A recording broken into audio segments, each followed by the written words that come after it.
ভাই আমাদেরকে ফুচকা দাও। হ্যাঁ দিচ্ছি।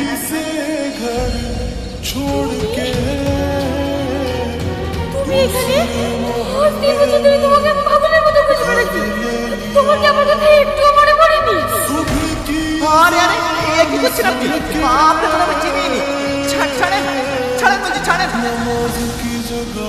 এসব তুমি কি বলছো? তুমি আমাকে চিনতে পারছো না? আমি তোমার সালমা। কেন আমার ভালোবাসা অস্বীকার করছো? সালমা? কোন সালমা? আমি সালমা বলে কাউকে চিনিনি। ছাড়েন আমাকে। সালমা রাস্তায় জিজ্ঞেস করতে শুরু করেছি 10 দিন বাদে তোমার সাথে আমার বিয়ে। তুমি নাটক করতে বসেছো? চলো। না, আমি যাবো না। আমি যাবো না। আমি মাঝে মাঝে অনেকে পেয়েছি। আমাকে ছাড়ো। রানী, একবার বলো আমাকে ভালোবাসো। আমি যাবো না। আমাকে ছাড়ো। क्या हुआ जो तू मुझसे दूर